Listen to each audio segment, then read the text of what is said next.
Hello! నమస్తే friends. రీసెంట్‌గా గ్రహణం వచ్చింది గదా!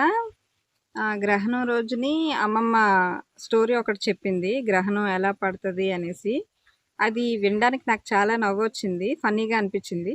బట్ వాళ్ళు నిజమని నమ్ముతారు గదా! అవి ఎలాంటి కథలు అప్పట్లో ఎలాంటి కథలు చెప్పేవారు వీళ్ళకి? వీళ్ళు ఎలా నేర్చుకునేవారు అనేసి చూద్దాం ఒకసారి. మా తాతమ్మ చెప్పిన స్టోరీ ఏమిటంటే సూర్యగ్రహణం అప్పుడు పాము వచ్చి సూర్యుడిని మింగేస్తదంట.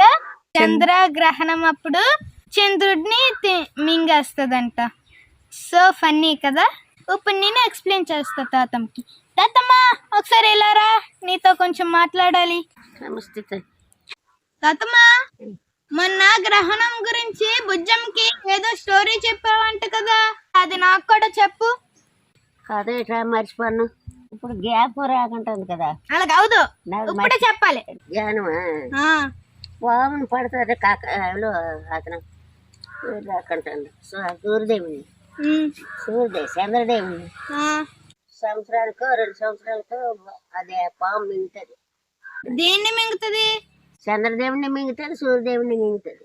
సూర్యదేవుడు ఏదో వరం చేత భగవంతుడు గట్టిగా పాము నోట్లే పడతారు. తగిలి తగిలి తగిలి దేవుణ్ణి పడుతుంది పరుగులెట్టించి. సూర్యదేవుడైనా ఒకటే, చంద్రదేవుడిని అయినా పడుతుంది. సంవత్సరానికి 6 నెలలకో 3 నెలలకో జ్ఞానం. అదే అంటారు. పెద్ద పాము ఏముంటది? గ్రహాల్ని మింగేసే పాము ఎక్కడి నుంచి వస్తుంది? మరేమో నాకు ఎక్కడి నుంచి వస్తుందో మరి నాకు తెలదు, నువ్వే చెప్పాలి. అసలు గ్రహణం అంటే ఏటో చెప్పనా? అసలు జ్ఞానం అంటే ఏటో చెప్పు. గో, ఇప్పుడు ఇక్కడ సూర్యుడు, మన భూమి, ఇక్కడ చంద్రుడు ఉన్నాడంటే సూర్యుడు లైట్ మన భూమి మీద పడి మన భూమి నీడ చంద్రుడి మీద పడుతుంది. అది చంద్రగ్రహణం. సూర్యగ్రహణం అంటే ఇప్పుడు సూర్యుడు ముందు చంద్రుడు వచ్చి సూర్యుడిని కప్పేస్తాడు. అప్పుడు మన సూర్యుడు నల్లగా కనబడతాడు. అది సూర్యగ్రహణం. ఇప్పుడు అర్థమైందా? నువ్వు చెప్పిన పాము ఏం మింగదు.